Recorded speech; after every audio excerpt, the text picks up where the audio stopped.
Olá! Desde a década de 90, a Assembleia Legislativa de São Paulo desempenha um papel firme com comissões parlamentares de inquérito sobre assuntos de interesse público. CPI da FEBEM, CPI dos refugiados, da exploração infanto-juvenil, CPI sobre crimes cibernéticos e por aí vai ao longo dos anos até chegarmos às mais recentes, da violência sexual contra as mulheres e Comissão Parlamentar de Inquérito sobre as Cavas Subaquáticas. Mas você sabe como atuam as faladas CPIs? As comissões parlamentares de inquérito são uma das formas do Poder Legislativo exercer sua função fiscalizadora. São criadas por ato do presidente para apurar fato determinado mediante o requerimento de pelo menos 1/3 do parlamento, ou seja, 32 deputados. Os parlamentares têm poder de investigação próprios das autoridades judiciais, além de outros previstos em lei no regimento da Assembleia. Acompanhe agora comigo os principais trabalhos das CPIs aqui na Alesp em 2021. Essa é uma reunião de trabalho da CPI dos benefícios fiscais. A convidada de hoje é a doutora Hélida Graziani Pinto, procuradora do Ministério Público de Contas do Estado de São Paulo. A doutora Hélida possui doutorado em Direito e pós-doutorado em Administração, foi professora de Direito Administrativo e Direito Financeiro, tem larga experiência nas áreas de Direito e de Finanças Públicas, com ênfase em Direito Financeiro, e desenvolve pesquisas nos seguintes temas: financiamento de direitos fundamentais, orçamento público, políticas públicas, dívida pública e controle da administração pública. É autora dos livros Financiamento de Direitos Fundamentais, Políticas Públicas Vinculadas, Estabilização Monetária e Conflito Distributivo no Orçamento da União do Pós-Plano Real, e Financiamento dos Direitos à Saúde e à Educação, uma perspectiva constitucional. Sua produção intelectual e profissional possui relação direta com o objeto dessa comissão, o que motivou o seu convite. Eu queria agradecer a presença do deputado Castelo Branco, do deputado Caio França e da doutora Hélida. Antes de iniciar, doutora Hélida, eu queria já aproveitar também para anunciar o relator da comissão, que vai ser o deputado Caio França, e, portanto, já tem aí a tarefa de incorporar as informações que a senhora vai trazer. A intenção é que a procuradora possa auxiliar os trabalhos dessa comissão no entendimento da condição da política de renúncia de receitas realizadas pelo Estado de São Paulo, com foco nos seus aspectos legais, no impacto da política do orçamento público e no financiamento de políticas estaduais, e na perspectiva do controle externo sobre a ação do Estado nesse tema. Então, passo imediatamente a palavra à doutora Hélida, quem eu já agradeço pela presença. Bom dia, Vossas Excelências, é um prazer participar, até porque... Sim, desculpe. O Castelo, seu áudio está aberto, fecha ele, obrigado. Mas caso o deputado Castelo Branco queira também falar inicialmente, eu fico no aguardo, deputado Paulo. Tudo bem, tudo bem. Como eu dizia, é um debate extremamente oportuno, uma alteração recente no Código Tributário Nacional permite, inclusive, o enfrentamento da alegação até então mais recorrente, que era a questão do sigilo fiscal, e eu preparei uma apresentação, peço licença a Vossas Excelências, agradecendo mais uma vez o convite para aqui estar, né, fomentando esse debate da necessidade de um controle aprimorado das renúncias fiscais. Então, eu gostaria de pedir, nesse sentido, para compartilhar a tela.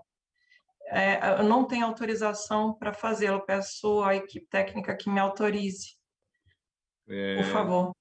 Eu queria pedir, então, a Raquel, que está com o pessoal da equipe técnica, para autorizar a doutora Hélida a fazer a apresentação. É que eu estou recebendo a informação aqui da técnica que nós precisaremos ter a apresentação. Não dá para só apresentar. Sim, eu envio, então, pelo e-mail, só um momento. Qual que é o e-mail para o qual eu posso enviar? Raquel, você não passa o seu e-mail. Só um minutinho que ele está vendo se a gente consegue espelhar sem precisar receber o e-mail, doutora. Sim, eu estava dizendo, enquanto a análise técnica, né, vai permitir a apresentação, e a apresentação é oportuna, deputado Paulo, porque ela traz dados, né? A gente precisa analisar os números, precisa analisar os impasses. O problema não é só especificamente Eu vou tentar, então, colocar no Agora, chat como me foi orientado. Oi, pode dizer, coloquei desculpa. como co-host também, que aí a senhora consegue apresentar. Agora sim, perfeito. Muito obrigada. Eu já vou colocar em tela cheia. Perfeito.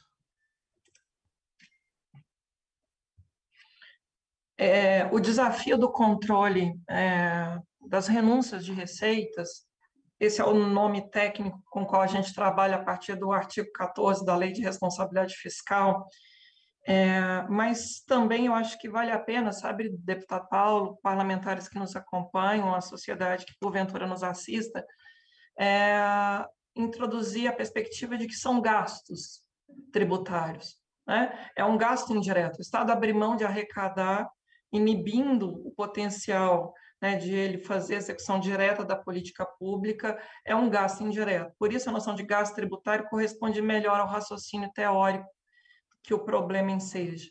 Né? Ao invés de falar só renúncia de receita, ou renúncia fiscal, ou incentivo fiscal, incentivo tributário, eu acho que a linguagem mais próxima do que a sociedade precisa conhecer para a urgência que o tema merece, urgência de controle mesmo, né, que o tema merece.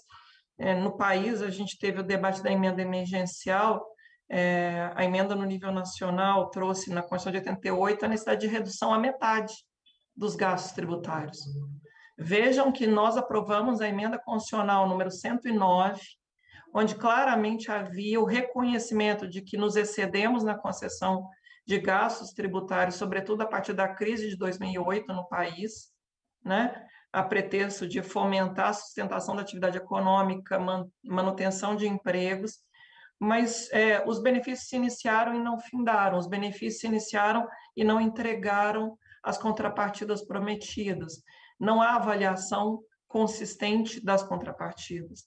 Nós não estamos efetivamente tendo capacidade de mensurar se esse gasto indireto feito pelo mercado, pelo terceiro setor, efetivamente é melhor, é mais eficiente que o gasto direto realizado pelo Estado. Né? Então, a noção de gasto tributário ela é mais adequada para o debate com a sociedade do quanto custa.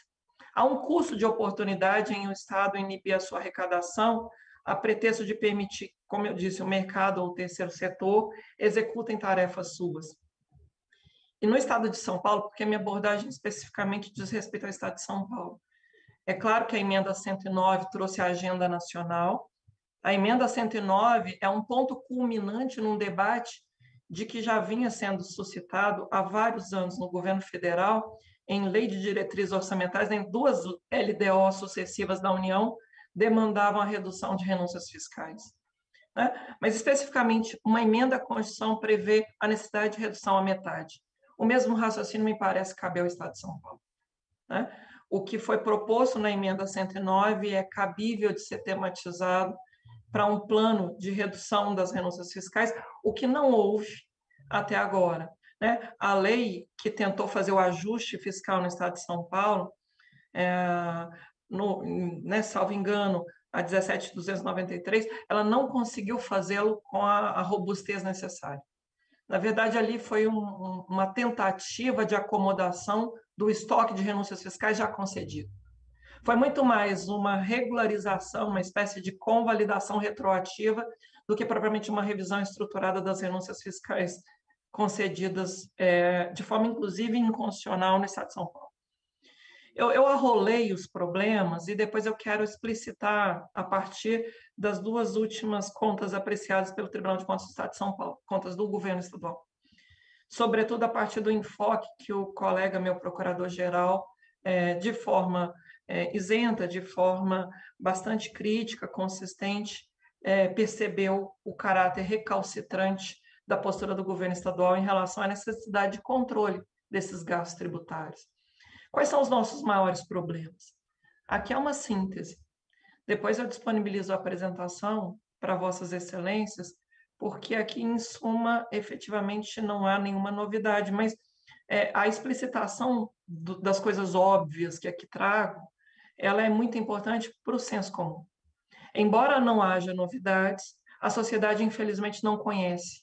Eu tenho até falado com os meus alunos, alunos de graduação e de pós-graduação, mas eu digo sempre isso. O óbvio no Brasil, infelizmente, não é fácil.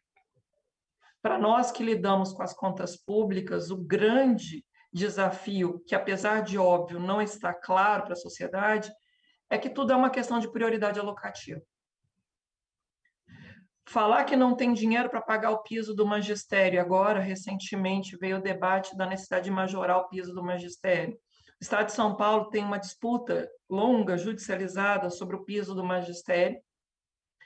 A suspensão de liminar, a suspensão de segurança 1149 no Supremo Tribunal Federal obstou a execução de uma ação civil pública concedida pelo próprio Tribunal de Justiça em sede de apelação. Então, vejam, havia uma decisão no Tribunal de Justiça mandando reconhecer a irregularidade da forma como o Estado cumpre o piso do magistério. Só estou dando um exemplo para que fique claro.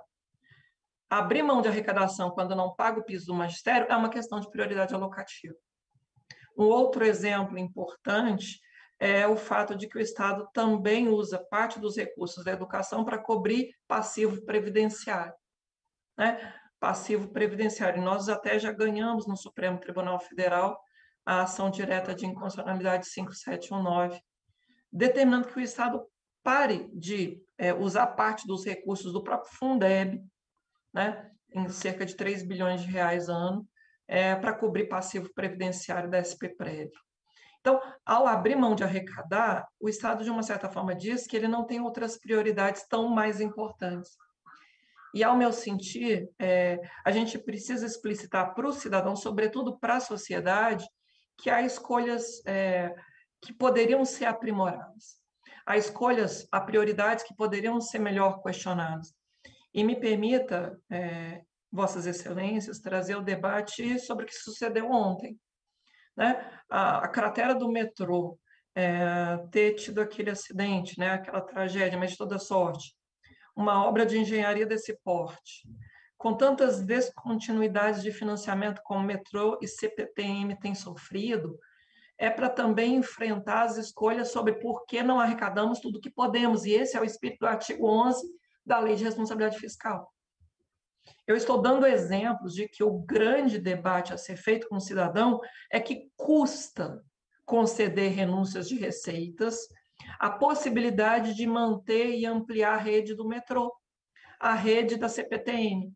Há um custo de oportunidade. Nós estamos falando de prioridades alocativas, né? A política de renúncias fiscais no Estado de São Paulo não ser avaliada, majoritariamente ser concedida por prazo indeterminado, e a gente não ter capacidade de dizer se está entregando ou não as contrapartidas prometidas, por exemplo, em número de empregos, em transferência tecnológica, né? E isso precisa ser claramente apresentado ao cidadão comum, né? O gasto tributário, na verdade, é um gasto indireto realizado pelo Estado. E a gente não pode deixar essa opacidade permanecer. Por isso, meu primeiro grande aspecto de abordagem para a fala hoje, para diálogo com Vossas Excelências, é a ausência de lei específica, como infelizmente a regra dos incentivos tributários aqui no Estado de São Paulo, desses gastos tributários, na verdade, abre um risco bastante consistente de voluntarismo. Em direito, nós temos uma diferença forte do que é discricionariedade para arbitrariedade. A discricionariedade é a liberdade conferida no limite da lei. O gestor, quando maneja a competência discricionária, ele tem limites dados pela lei, sob pena de abuso de poder, sob pena de desvio de poder. São categorias conceituais com as quais nós trabalhamos. Mas quando o governo maneja decretos em afronta à previsão expressa da Constituição que exige lei específica, o risco não é nem de discricionariedade abusiva, é de arbitrariedade. O gestor público não pode tomar decisões como a iniciativa privada faz. As decisões do Estado são sempre no limite da lei. A arbitrariedade é a liberdade fora da lei. Por isso, nesse caso, eu quero chamar a atenção ao manejar decretos, insistir no manejo de decretos, quando todo o nosso ordenamento exige lei específica, não é possível acatarmos a tese de que se trata de mero exercício de competência discricionária. Não é discricionariedade. É, na verdade, um risco de voluntarismo arbitrário. Inclusive, a chance, não só deste mandatário político ou do anterior, é uma tendência histórica, infelizmente.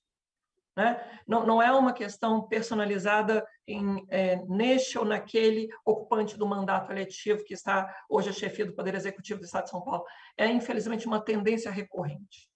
E a Assembleia Legislativa é a primeira e a maior instância de controle externo das contas públicas. São os parlamentares que aprovam e analisam, de fato, para fins de julgamento, as contas do governo estadual. Esse apontamento é muito relevante.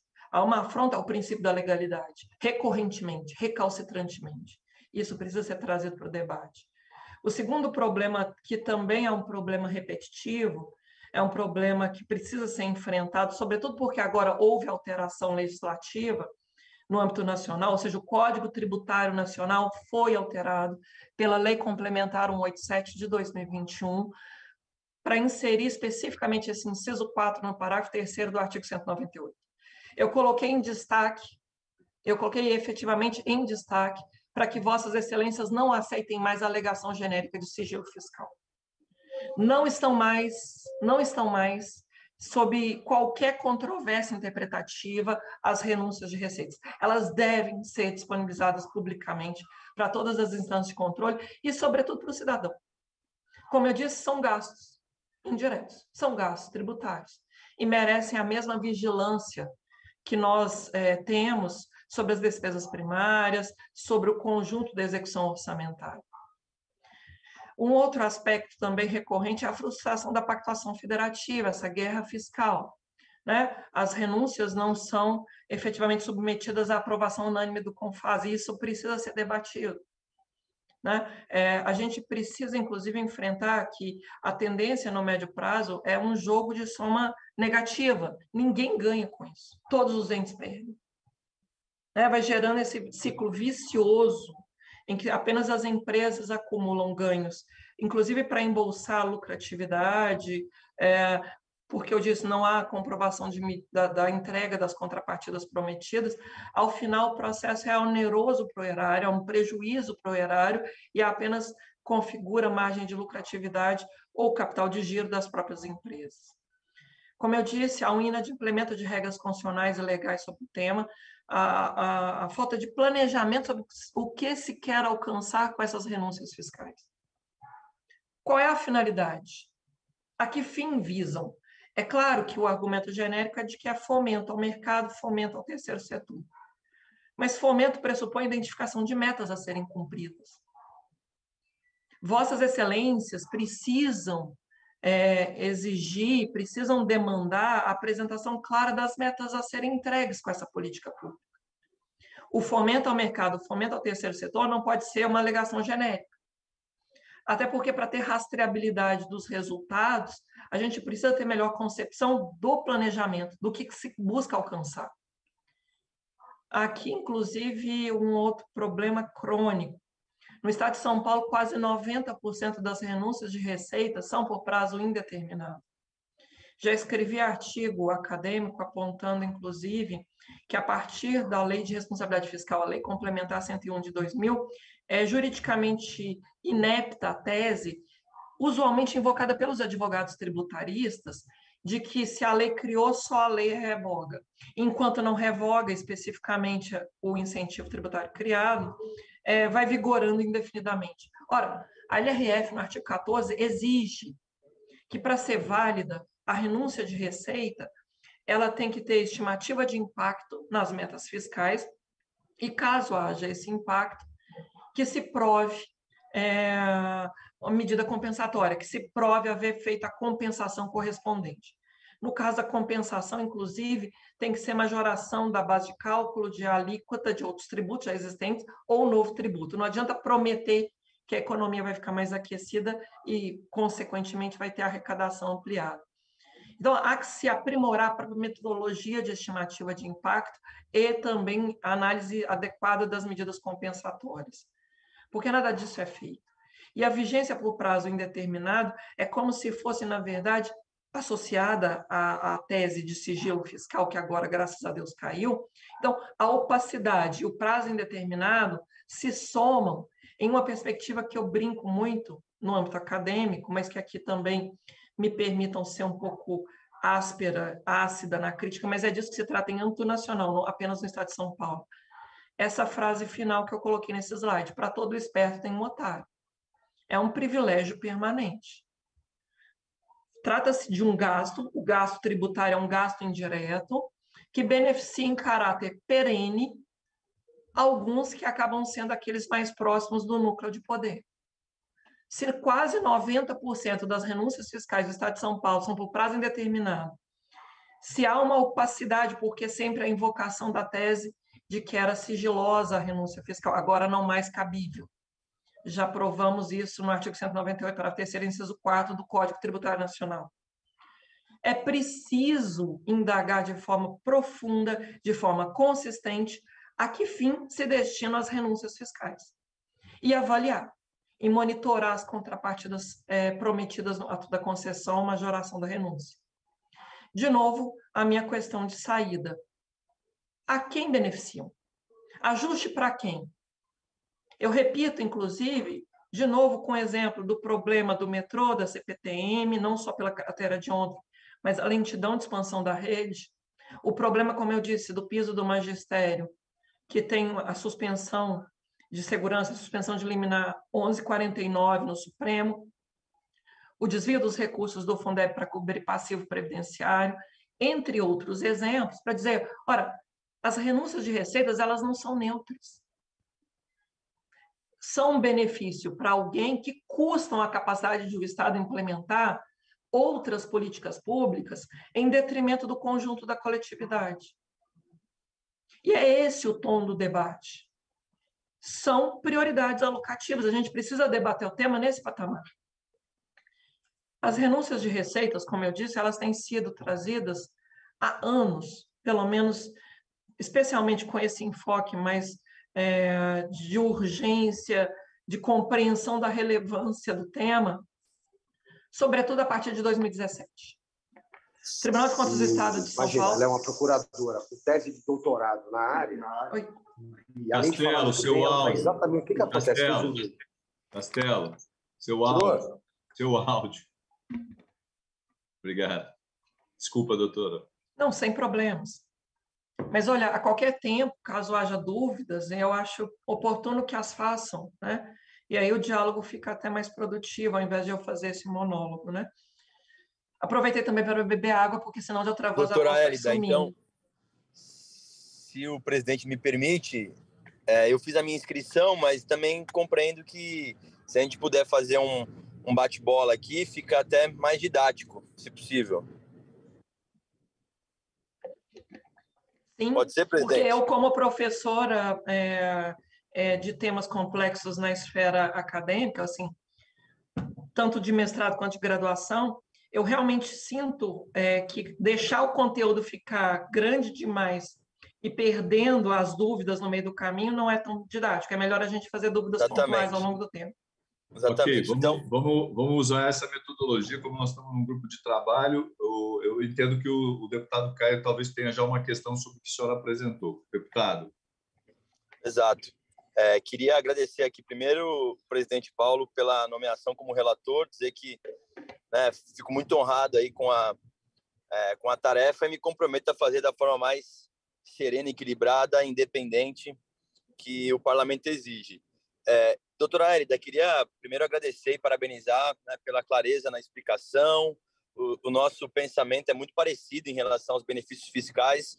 Eu tenho 2 projetos de leis a esse respeito que versam sobre, de fato, criar critérios mais claros, objetivos a respeito dos benefícios fiscais. Infelizmente, esses projetos estão parados nas comissões permanentes da Casa e para perder ainda mais capacidade de argumentação, a Assembleia, não sei se a senhora acompanhou isso, se eu não me engano foi em 2019, aprovou um projeto de lei, o PL 529, que, dentre outras coisas, também abre mão de votar a respeito de benefícios fiscais. Eu gostaria de entender um pouco, porque com todos os defeitos que nós possamos ter no organograma nosso jurídico e legislativo, no meu ponto de vista, as assembleias deveriam votar todos os benefícios fiscais que o governo apresente. E aí, a Assembleia, num projeto de lei encaminhado pelo governador Dória, abriu mão disso. A senhora entende que essa mudança legislativa ela pode ser revista pelo judiciário? A senhora acompanhou esse projeto de lei? E aí, paralelo a isso, existe um órgão chamado CONFAS, que é por onde o governo acaba justificando todo e qualquer benefício. Eu gostaria de entender um pouco a composição do CONFAS e de que maneira, né, essas pessoas são escolhidas, e se a senhora também compreende que o legislativo deveria, pelo menos, ser ouvido, né, e que os projetos a respeito de benefícios passassem pelo crivo da Assembleia Legislativa. Bom, o CONFAS é o colegiado dos secretários estaduais de Fazenda e realmente é uma forma até de evitar que haja essa espécie de, como eu disse, jogo de soma negativa em que todos perdem, porque aí há uma corrida para ficar dando renúncias fiscais e prejudicam as finanças dos próprios estados. É uma tentativa de acomodar e reger melhor os muitos impasses, sobretudo do ICMS, né? Mas a Assembleia Legislativa não pode, de forma alguma, ser, eu diria, inclusive, preterida no debate das renúncias fiscais. A legislação é muito clara, lá no artigo 150, parágrafo 6º da Constituição, mesmo a Constituição Estadual Paulista, a própria Lei de Responsabilidade Fiscal prevê em várias passagens a avaliação da Casa Legislativa. A instância adequada para fazer esse debate, repito, de ordenação de prioridades é o parlamento, né? Vossas Excelências tanto podem alterar essa legislação, eu não acompanhei, infelizmente, né, especificamente. Eu tenho muitas restrições, até de atribuição para analisar o consolidado dos números do governo estadual. Eu não sou a procuradora-geral, né? Eu respeito muito meu colega que tem essa atribuição, trago os dados que ele fez, em caráter, inclusive, apenas de apresentação dos dados. Pelo contrário, eu concordo com a análise que ele trouxe, eu não vou além do que ele fez, porque eu concordo plenamente com a análise que o meu colega procurador-geral trouxe. E sobre os números do governador de São Paulo, porque não sou a procuradora-geral, eu guardo deferência à análise que meu colega faz, né? Eu não tenho atribuição para, em acompanhando um projeto de lei, interferir em que sentido seja, nem mesmo representar judicialmente, porque eu não tenho essa atribuição no MP de Contas do Estado de São Paulo. Eu só peço desculpa por isso, porque dados os limites da minha função, eu atuo nas prefeituras nas quais eu tenho atribuição e algumas secretarias de Estado. Por isso eu dei exemplos há pouco, de forma até mais enfática, na área da educação, porque já oficiei nas contas da própria Secretaria de Estado de Educação. Até posso dar exemplos de outras secretarias onde eu oficiei. Por exemplo, 60%, 65% da frota de viaturas da Polícia Civil, deputado Caio França, está sucateado por falta de investimento, por falta de aplicação de recursos, até para a política pública de segurança, né? Esse é um outro exemplo que não fica só na educação e não fica só no metrô. Por quê? Porque já tive atribuição específica para analisar as contas da Secretaria de Segurança Pública. Agora, concordem que é possível questionamento judicial, e assim como é possível que Vossas Excelências, na condição de parlamentares, revejam essa lei, porque é dissonante com o nosso ordenamento, em tese dissonante com o nosso ordenamento. Doutora Hélida, só pela oportunidade da pergunta do deputado Caio, assim, a senhora acompanha já há algum tempo o governo do Estado, por obrigação aí do ofício, e assim, eu exerço meu primeiro mandato. Mas o que eu percebo, por exemplo, nessa questão que o deputado levantou do projeto de lei 529, que virou a lei 17293, o governo consegue aprovar uma legislação, na minha opinião, atrasada, que mantém a opacidade, que limita a possibilidade do parlamento, porque ele constitui uma maioria e essa maioria abre mão das suas prerrogativas.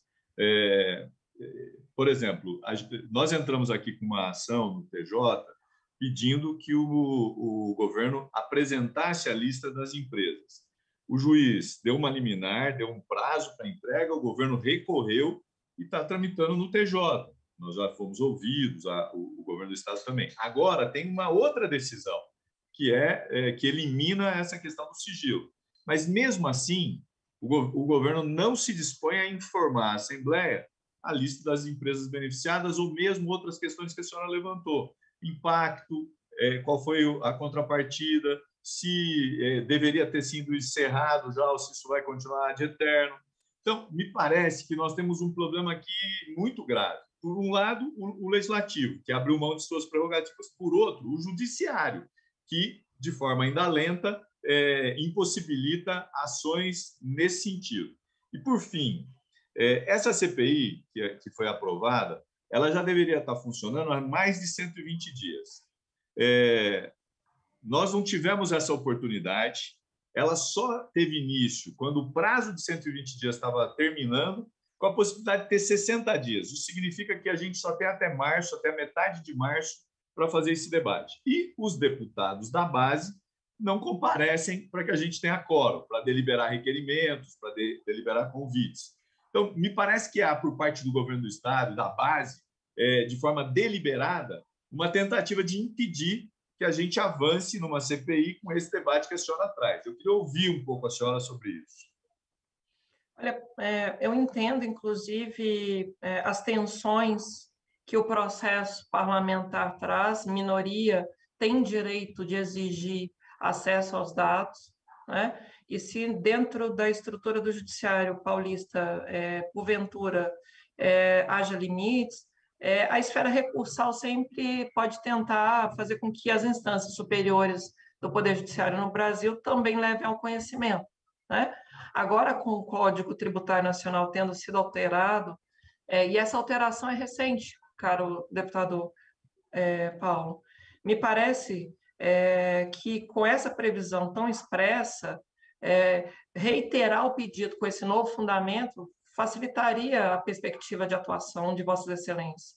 E eu queria voltar na apresentação até para trazer mais elementos e reforçar a necessidade de fazer disso uma agenda de controle republicano. Não se trata de um viés, não se trata de uma perspectiva estrita, apenas da oposição ou de uma linha partidária. Não, é um desafio da sociedade. Ao não fiscalizarmos as renúncias de receitas, os gastos tributários, a gente está abrindo mão de analisar, vejam Vossas Excelências, 17 bilhões e meio de ICMS, isso em relação ao exercício financeiro de 2020, apreciadas as contas em 2021, né? E 2,7 bilhões de PVA, ou seja, algo em torno de 20 bilhões de reais, somando ambas as dimensões dos principais tributos estaduais, que corresponde, por sua vez, a um patamar de 11% da arrecadação do Estado de São Paulo. Isso não é pouco, não é neutro, não é trivial. A gente precisa enfrentar o desafio de que é uma escolha que aproveita a alguns e custa a outros a efetividade dos seus direitos. A gente precisa ampliar o diálogo, sobretudo com o cidadão, sobretudo com a sociedade. Repito, o fato de obras de infraestrutura de extrema relevância para a sociedade andarem tão lentamente, de a gente não ter condição de implementar políticas públicas, e ainda dei o exemplo agora também da área da segurança, né, com a frota de veículos da Polícia Civil, 65% dessa frota sem condições de uso. 65% da frota de viaturas da Polícia Civil no Estado de São Paulo sem condições de uso. Para não falar apenas da educação. A gente precisa dizer para a população quanto custa não arrecadar tudo que pode. E vou passar próximos slides. Doutora Érida. Claro, desculpe-me. Só uma observação. O quadro que a senhora apresentou, o quadro anterior, ele já está defasado, porque a nova metodologia... Isso é de 2020, apreciado em 2021, com toda razão. A nova metodologia, nós chegamos a valores de 60 bi, se considerar IPVA e ITCMD em 2022, e 75 bilhões em 2023. Só de ICMS em 2022, nós estamos falando em 61,3 bilhões. Então, nós estamos falando de um montante que poderia cumprir tarefas do Estado em áreas que a senhora apontou e que não estão cumprindo, aliás, estão descumprindo. Sua intervenção é muito feliz no sentido de novo, apontar a própria divergência metodológica. Né? Existe a opacidade sobre o que é ou não renúncia fiscal para fins de considerar no anexo próprio, né, da LDO.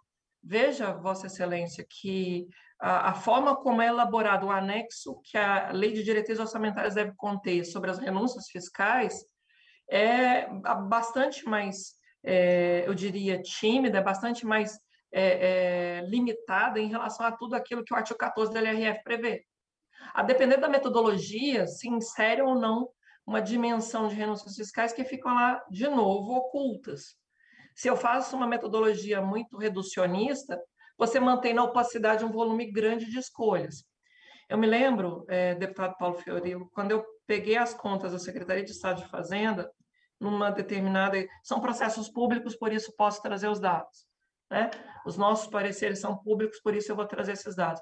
Mas, certa feita, eu recebi a notícia de que a Procuradoria-Geral do Estado de São Paulo tinha dado baixa, por supostamente recuperável, 91 bilhões de dívida ativa.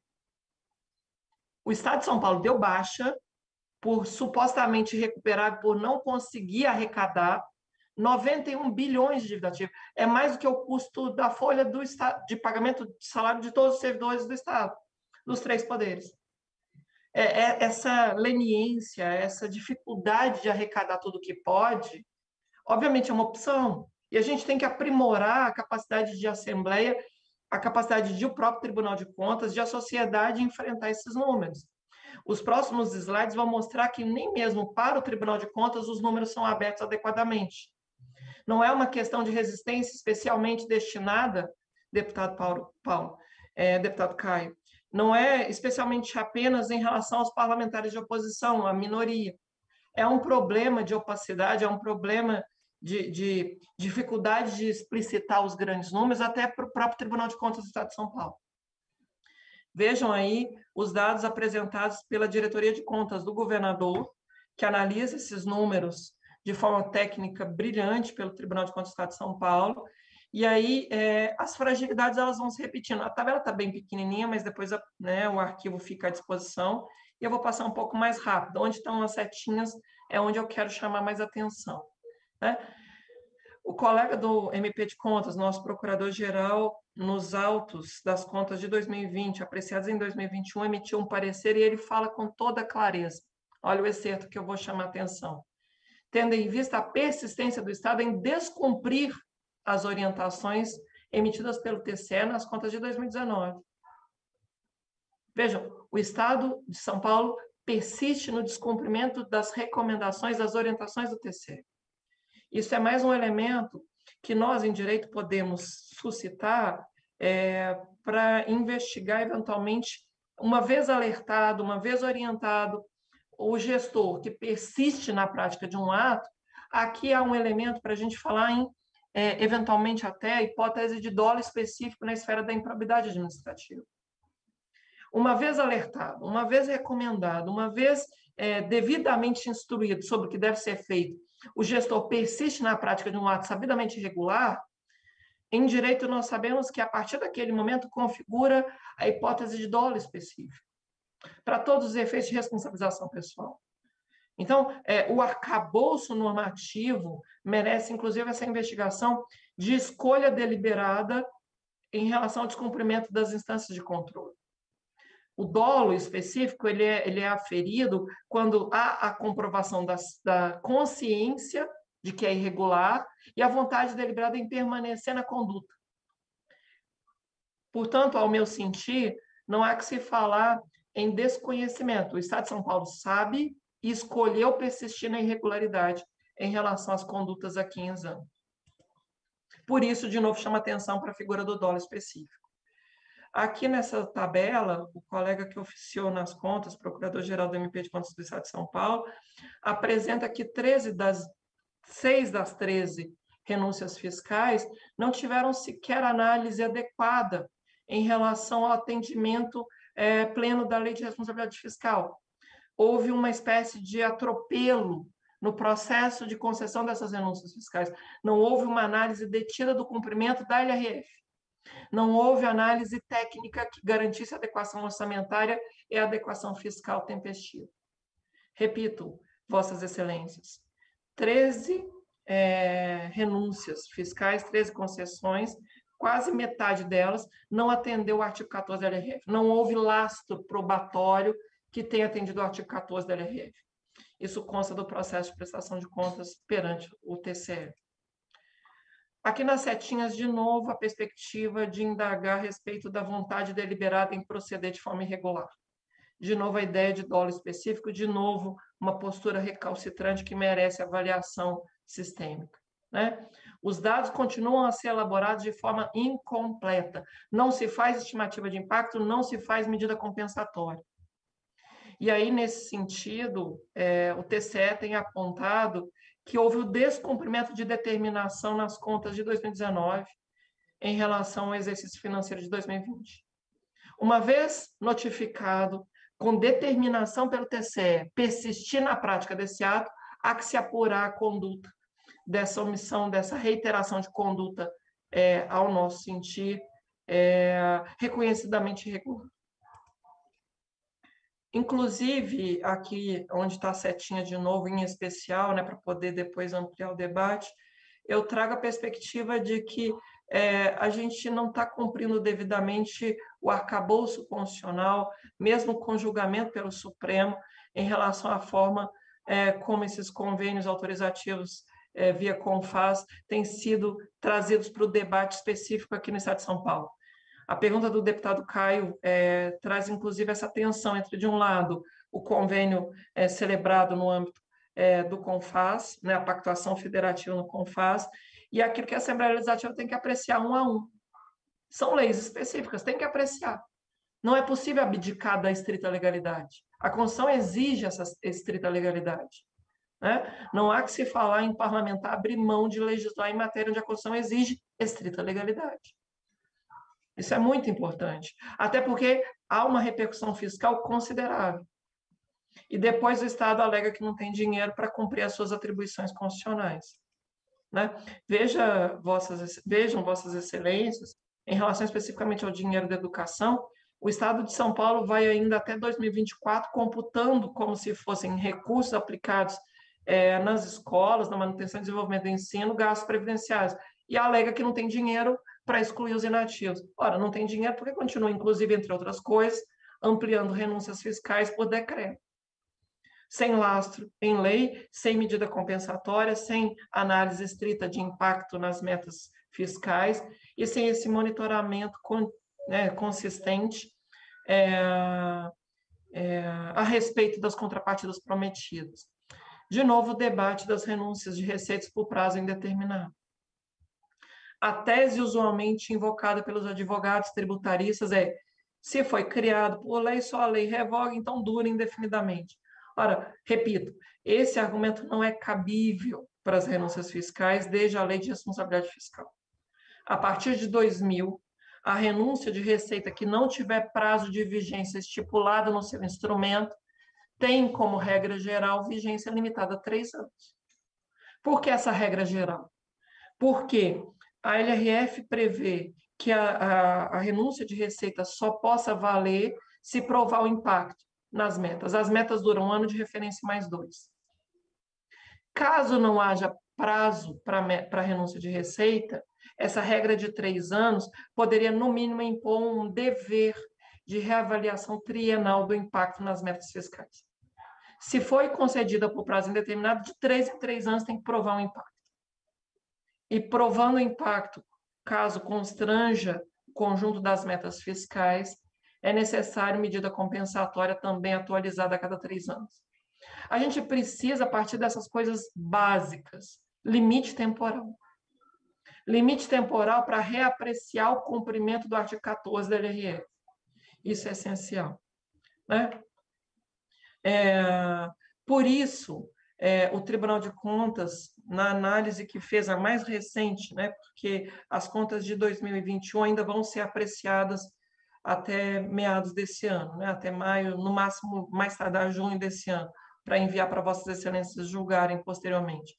Então, nas contas mais recentes apreciadas pelo Tribunal de Contas do Estado de São Paulo, já se aponta que 3 anos consecutivos o problema foi apresentado e 3 anos consecutivos o problema continua sem resolução em relação à gestão das renúncias fiscais, né?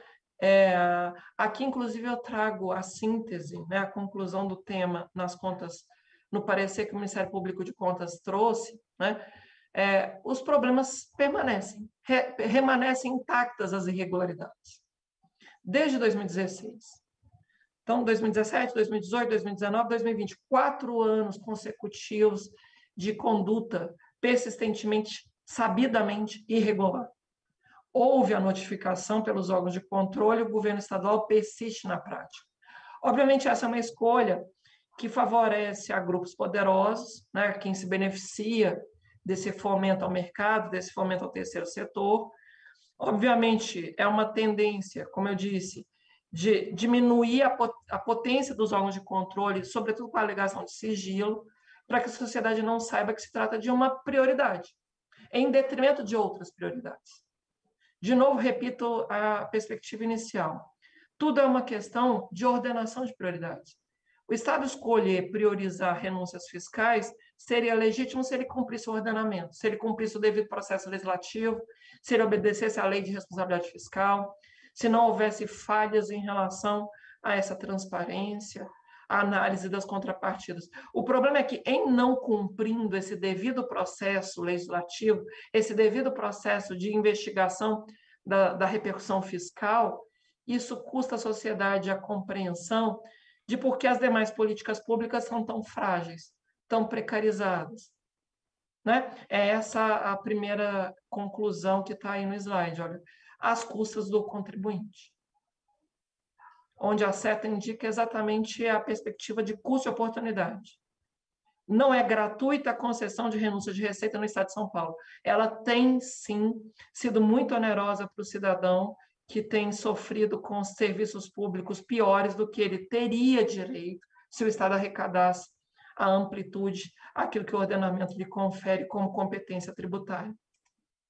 Apenas para fins de exemplo, também trouxe os dados de 2019, no contraste, inclusive, do ano pandêmico com o ano pré-pandêmico, para que não pareça uma circunstância limitada a 2020, o primeiro ano da pandemia. O Estado realmente sofreu inicialmente por causa da calamidade sanitária. Então, o contraste ele é semelhante. Não se trata de um problema circunstancial, é um problema recorrente. Né? E aqui a dimensão, inclusive, esse gráfico em especial muito me agrada, Vossas Excelências. O colega procurador-geral apresentou no parecer do Ministério Público de Contas as contas do governador. Ele faz a análise exatamente comparando o gasto tributário com a função saúde. O quanto o Estado de São Paulo está abdicando de arrecadar quando comparado com aquilo que ele verte, por exemplo, para o SUS. Né? Vejam, Vossas Excelências, que é quase uma equivalência. O montante das renúncias de receitas, aqui estimadas nesse gráfico aqui, não sei se dá para ver direitinho, mas vejam, a coluna amarela de isenção de CMS e PVA, algo em torno de 24 bilhões de reais, com dados atualizados pelo IPCA até aquele momento, e as renúncias fiscais até aquele momento, 27 bilhões. A depender da metodologia de cálculo, deputado Paulo. É claro que o número vai oscilar dependendo da metodologia, mas gastar 24 bilhões, aliás, 24 bilhões com renúncias fiscais e 27 bilhões com saúde, é para se ter noção da ordenação de prioridades. Por isso esse gráfico me parece tão interessante. Caminhando para o fim, até para a gente poder dialogar, as recomendações das contas de 2017 descumpridas, reitero, em 2018, 2019, 2020, porque desde 2016 o tribunal tomou ciência do impasse num patamar maior, passou a acompanhar de forma mais consistente e, infelizmente, mesmo constando de ressalvas, de determinações, de recomendações, o caráter pedagógico do controle externo exercido pelo Tribunal de Contas não foi suficiente. Agradeço, era essa apresentação, eu a fiz de forma curta, para a gente poder, eventualmente, obviamente, fazer um debate mais aplicado. Eu que agradeço, doutora Hélida. Eu vou perguntar ao deputado Castelo, que eu vi que ele conseguiu se reconectar, e o deputado Caio, se tem alguma questão a apresentar, além das que o Caio já apresentou. Eu teria algumas que eu gostaria de fazer em seguida. Deputado Castelo, o senhor gostaria de fazer perguntas? Deputado Castelo. Presidente Paulo. Deputado Caio. Então, se me permite, antes do deputado Castelo, eu gostaria de insistir aqui no assunto desse sigilo absurdo que os beneficiários dos benefícios fiscais têm aqui em São Paulo. O Tribunal de Contas consegue ter acesso a esses beneficiários de forma mais clara, doutora Hélida? Também não. A tese de sigilo também é invocada em face de nós.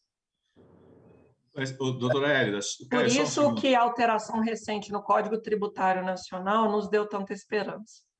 Porque agora a alteração já estabelecida em nível nacional vai obstar esse tipo de tese interpretativa que restringiu o nosso acesso. Só para complementar, mas o Estado tem dito que eles informaram ao tribunal, eu não sei se é o MP de Contas, teriam encaminhado uma lista ou informações nesse sentido. Isso não confere? Na verdade, o acesso às informações ele é sempre muito, eu diria, insuficiente para a finalidade nossa de rastrear as inconsistências no cumprimento da LRF, no cumprimento da Constituição. Okay. Os dados constantes das contas, eu repito, basta ler o relatório da Diretoria de Contas do governador, disponível publicamente para todos os cidadãos, basta ler, inclusive, o parecer que o próprio TCE aprova e o parecer do Ministério Público de Contas. Tem sido recorrente essa dificuldade de acesso suficiente aos dados para rastrear eventual descumprimento do ordenamento jurídico em relação às renúncias de receitas. Ok. Eu queria só aproveitar também e registrar aqui a presença do deputado Ricardo Melão, que é um deputado que atua também nessa área, e perguntar ao deputado Castelo se tem alguma questão. Deputado Castelo, o senhor me ouve? Deputado Castelo? Não. Deputado Caio. Presidente, novamente. Um tema que é sempre recorrente, e nós tivemos aqui uma mudança recente legislativa beneficiando mais uma vez, e um caso que me chama muita atenção é em relação às locadoras de veículos. Locadoras de veículos, doutora Hélida. Esse é um tema muito caro, porque assim, é recorrente para a gente, ainda que eu não seja um tributarista, mas as facilidades que as locadoras têm na aquisição dos veículos e depois na sua venda. Eu sei que isso tem a ver também com o governo federal, mas recentemente a Assembleia acabou aprovando uma redução no IPVA das locadoras de veículos para poder, em tese, igualar com outros estados, porque nós estávamos perdendo receita a respeito das locadoras e eles estavam transferindo, né, os veículos para outros estados. A senhora tem uma opinião a respeito desse setor específico? Ou fica, assim, a senhora tem uma visão mais sobre os benefícios? Daria para ser mais específico em relação a esse setor? Eu vou falar em tese academicamente, eu não acompanhei de fato a legislação paulista, repito, nos limites, inclusive, da atribuição do meu colega. Mas em tese, o debate, até eu sou natural de Minas Gerais, estou em São Paulo há 10 anos, porque passei no concurso da MP de Contas. Em Minas Gerais, inclusive, há uma renúncia fiscal grande parte dessas locadoras de veículos até tem sede lá, né, para gozar desses benefícios. Mas é preciso, inclusive, regulamentar as contrapartidas, porque o maior ganho financeiro das locadoras não é a locação, não é o objeto social delas, né? Acaba sendo efetivamente um outro objeto social, que é a venda de veículos usados. Então, é preciso pensar, sobretudo, as contrapartidas para aprimorar o regime jurídico desse tipo de renúncia fiscal.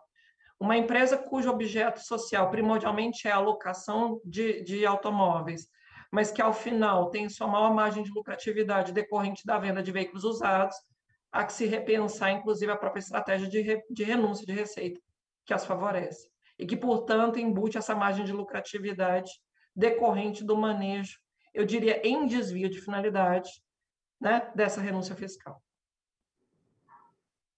Deputado Caio, mais alguma questão? Não, eu só gostaria de ter a oportunidade de compartilhar com a doutora Érida 2 projetos de lei de minha autoria que tramitam aqui na casa e, lamentavelmente, continuam parados, um na CCJ e um na CFOP, que tentam garantir mais clareza nas contrapartidas em relação às empresas, aos setores que têm benefícios fiscais, porque senão os benefícios fiscais, que em tese eram para aquecer o mercado ou gerar mais empregos numa região economicamente mais desfavorecida, acabam sendo apenas uma ajudinha para um ou outro empresário. Acaba sendo isso, para um outro setor. Se a gente não consegue garantir clareza na contrapartida, acaba acontecendo isso. Para concluir o meu raciocínio, presidente, o mesmo projeto de lei que permitiu que o governo faça benefícios fiscais sem o consentimento, a aprovação da Assembleia, foi o projeto de lei que retirou, por exemplo, a gratuidade, o benefício do IPVA das pessoas com deficiência. Então, você vê a total falta de sensibilidade do governo e, infelizmente, a Assembleia acabou sendo complacente em relação a isso. Eu só gostaria de fazer esse desabafo e ter a liberdade de passar para a doutora Érida esses 2 projetos para que ela, de forma gentil, se possível, possa fazer uma análise. No mais, parabenizá-la pela apresentação. Ok. Eu vou perguntar ao deputado Ricardo Melão se ele tem alguma pergunta, doutora Érida. Obrigado, deputado Paulo. Primeiro, desculpa aí o atraso, parabéns aí pela iniciativa desse grupo de trabalho, cumprimento os deputados também, a doutora Érida, ao que eu agradeço aqui a presença e os esclarecimentos. Doutora Érida, só uma pergunta, até para não estender muito. Nós tivemos a situação que o deputado Caio França mencionou, do projeto que equiparou todas as alíquotas abaixo de 18% do estado de São Paulo como benefício fiscal. E no final do ano passado, nós tivemos o mesmo projeto que voltou com as isenções para os PCDs, nós tivemos aí, né, e que também diminuiu a alíquota de CMS para as locadoras de veículos, nós tivemos a inclusão do álcool anidro como não considerado para efeitos da equiparação a benefício fiscal. O álcool anidro, cujo ICMS é de 12% alíquota. Então, ele ficou pela lei aprovada. Todas as alíquotas abaixo de 8% do estado de São Paulo são benefícios fiscais, menos o álcool anidro, graças a essa última lei do ano passado aprovada. Eu queria entender como isso é possível juridicamente, cabe algum questionamento, enfim. Ótima pergunta, deputado Ricardo, porque expressa bem a tensão entre regra e exceção, né? É um exemplo muito oportuno para debater com a sociedade. Vejam, a regra geral é qualquer incentivo, qualquer alíquota, melhor dizendo, abaixo de 18%, em tese, é considerada renúncia de receita. Aí eles elegem de forma discriminada um único item, para nesse item dizer não configura renúncia de receita. Ora, do ponto de vista finalístico, essa previsão legal do Estado de São Paulo, na verdade, ela cai bem no artigo 14 da LRF, é tratamento discriminatório. E, portanto, no mérito do artigo 14 da Lei de Responsabilidade Fiscal, é uma renúncia de receita. Esse debate interpretativo do que é tratamento discriminatório, portanto, uma exceção em face da regra geral, merece, assim, um enfrentamento de Vossas Excelências em outras leis, ou mesmo na esfera do controle, quando as contas do governador chegar para apreciação de Vossas Excelências. Ok, doutora Érida. Eu queria só retomar algumas questões, até porque o nosso tempo também está se esgotando, agradecer ao deputado Melão. Uma delas é essa questão do projeto de lei 529, que é a lei 17293, que o Caio trouxe, a senhora já comentou. O artigo 23 diz assim: a partir da publicação dessa lei, os novos benefícios fiscais e financeiros fiscais somente serão concedidos após a manifestação do Poder Legislativo. Parágrafo 1º. No prazo de 15 dias, contados da publicação no Diário Oficial do Estado de São Paulo, de decreto do Poder Executivo, ratificando os convênios aprovados pelo Conselho Nacional de Política Fazendária, o CONFAS. A Assembleia Legislativa manifestar-se-á sobre a sua implementação no âmbito do Estado de São Paulo. Parágrafo 2º. Havendo concordância do Poder Legislativo ou, em caso de ausência de manifestação no prazo assinalado no artigo 1º no parágrafo 1º desse artigo, o Poder Executivo fica autorizado a implementar os convênios aprovados desde que haja previsão de despesa na Lei Orçamentária Anual e sejam atendidos os requisitos da Lei Complementar Federal 101, de 4 de maio de 2000. Repare, o Estado propõe um artigo que dá a ele a possibilidade de implementar os convênios com decurso de prazo. A senhora deve se recordar... É uma anuência tácita, né? E a senhora deve se recordar de que nós vivemos no Brasil, no período pós-ditadura, a possibilidade do Executivo ter projetos aprovados se eles não fossem apreciados. Nós estamos regredindo a um período que a democracia foi usurpada. Então, eu acho que assim, aqui nós temos um problema grave. Eu não sei até, depois quero consultar, se a gente poderia propor alguma medida judicial em que pese também o judiciário tem sido lento nessas decisões. E propor uma outra questão, aproveitar o Caio, o Castelo, o Melão, de pedirmos novamente ao Executivo que informe os benefícios fiscais que estão sendo concedidos diante da decisão de que sigilo não pode mais ser considerado como eles têm argumentado. E a senhora sabe que, a partir de 2020, o Executivo continuou considerando os dados sigilosos, mas ele passou a fornecer informações mais detalhadas ao tribunal, utilizando o mecanismo do Código Tributário Nacional, que prevê a possibilidade de intercâmbio de informações sigilosas. Não sei, a senhora já fez referência a isso, mas esse é um problema grave, tanto para o tribunal como para o legislativo, que nós precisávamos enfrentar, talvez, de forma conjunta. O MP de Contas, a Assembleia Legislativa, e aqui não é uma questão de oposição ou de minoria, é uma questão de transparência e de dinheiro público num montante elevadíssimo. Eu não sei se a senhora quer comentar essas preocupações aqui. A primeira preocupação, inclusive, essa anuência tácita, ela ofende o artigo 150, parágrafo 6 da Constituição, e aí, por óbvio, inclusive já apontado nas contas do governador, eu repito, isso já está lá literalmente expresso como preocupação, tanto da diretoria de contas do governador, quanto no exame que o MP de Contas fez, o próprio parecer do tribunal, de que é inconstitucional. Essa previsão de anuência tácita para fins de regularização, como se fosse lei específica, como se substituísse a análise de cada renúncia fiscal pelo parlamento, é inconstitucional. E merece ser impugnado, obviamente, como tal. Né? Em relação ao acesso às informações, essa alteração recente no Código Tributário Nacional, efetivamente, me permite usar uma lógica que normalmente a gente escreve em direito assim, vai soar estranho, mas a argumentação, inclusive, para fins de debate no tribunal de júri, na seara jurídica, né, o contraditório. Mas, assim, espanca qualquer dúvida. É uma linguagem que usamos em direito, né, mas que talvez, exatamente porque usamos em direito, fique ainda mais claro para o cidadão que nos ouve. Qualquer alegação de sigilo, a partir dessa mudança no Código Tributário Nacional, efetivamente vai soar de todo descabido. Alegação de sigilo. Só para atualizar, a Lauana, que é assessora aqui, me mandou a informação que a Fiesp entrou com o pedido de ADIM para derrubar o artigo 23, que foi negado. Então, é necessário, inclusive agora, cada vez mais, tentar provocar as instâncias, não sei se tentou no TJ, mas tentar as demais instâncias cabíveis. Perfeito. Bom, doutora, assim, a senhora falou da questão das contrapartidas. O tribunal não tem absolutamente nenhuma condição de aferir se foram feitas as contrapartidas nos casos dos benefícios. Eu queria perguntar para a senhora quais são as demandas que tem ainda no MP de Contas que ainda não foram atendidas pelo Poder Executivo, que são imprescindíveis na atividade de fiscalização desse tema dos benefícios fiscais?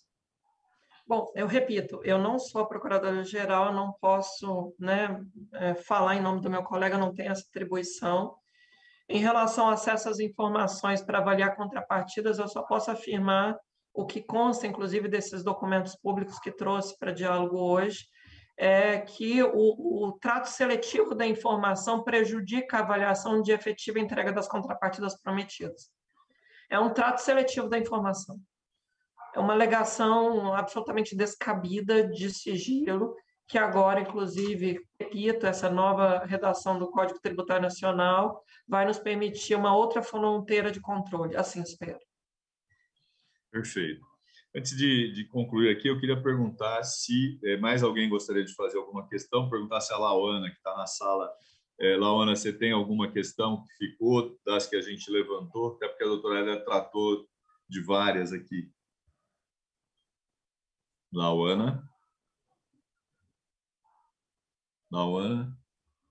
A segunda, vamos lá, a segunda. A segunda é o seguinte, doutora Hélia, a senhora já fez referência ao artigo 14, a concessão ou ampliação de incentivo ou benefício de natureza tributária da qual decorra renúncia de receita deverá estar acompanhada de estimativa do impacto orçamentário financeiro no exercício em que deve iniciar sua vigência nos dois seguintes: atender ao disposto na lei de diretriz orçamentária e pelo menos uma das seguintes condições. 1. Demonstração pelo proponente de que a renúncia foi considerada na estimativa de receita da lei orçamentária, na forma do artigo 12, e de que não afetará as metas e resultados fiscais previstas no anexo próprio de lei de diretrizes orçamentárias. E o segundo, estar acompanhado de medidas de compensação, no período mencionado do CAPT, por meio de aumento de receita proveniente da elevação de alíquotas, ampliação da base de cálculo, majoração, criação de tributo ou contribuição.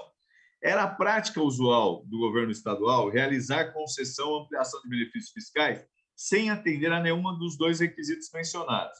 Recentemente, muito em razão da série de questionamentos por parte dos órgãos de controle, o Executivo tem adotado a prática de inserir na proposta de LOA um aviso de que aquele benefício foi considerado no momento da estimativa de receita para o exercício seguinte.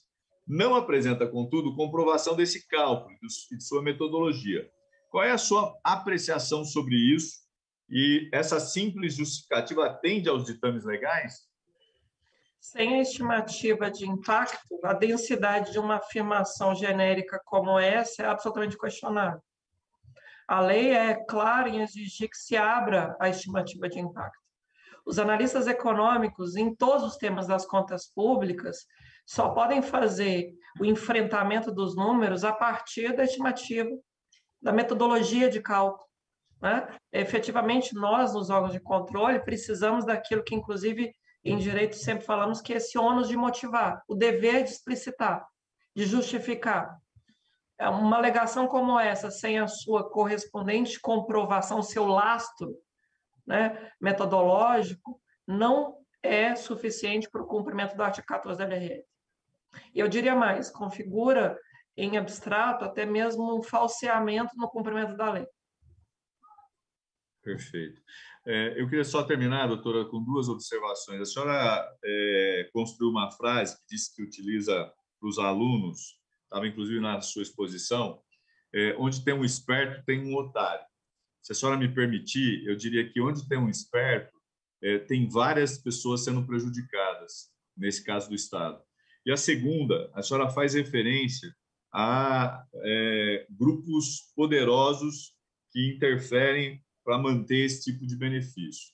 Eu acho que aqui a senhora traz uma informação que é muito importante e que é grave, porque se esses beneficiários estão, de uma forma ou de outra, pressionando ou em conluio, era preciso que se colocasse luz e que se apurasse as irregularidades que o Estado vem cometendo. Eu queria deixar esses dois registros. Nós vamos solicitar de novo ao Estado as informações a partir da mudança da lei e cobrar mais transparência. E espero que essa CPI possa, de fato, funcionar. Amanhã nós temos reunião ordinária para aprovar requerimentos e convites para que a gente possa cumprir o papel do legislador e da minoria de investigar possíveis irregularidades. Então, queria agradecer muito a senhora, perguntar se mais alguém gostaria de fazer intervenção. Doutora Hérida, por favor. Se me permite apenas um adendo. É interessante, o Piketty, né, que faz o debate sobre a desigualdade no mundo, ele tem dito, e aqui no Brasil seu estudo foi replicado pelo Pedro Souza, naquele livro que vai buscar a trajetória da desigualdade no Brasil desde a década de 20 até 2013, mas o Piketty tem dito que a gente tem mais informações sobre os pobres do que sobre os muito ricos. A opacidade aproveita a concentração de renda no topo. E o Pedro Souza, em relação ao Brasil, fala disso também. Nós sabemos muito mais a partir do cadastro único, dos beneficiários, dos programas sociais, do que temos acesso a capacidade de controlar, inclusive, essa questão de um gasto indireto, como é o gasto tributário. Por isso é tão importante mudar até mesmo a nomenclatura.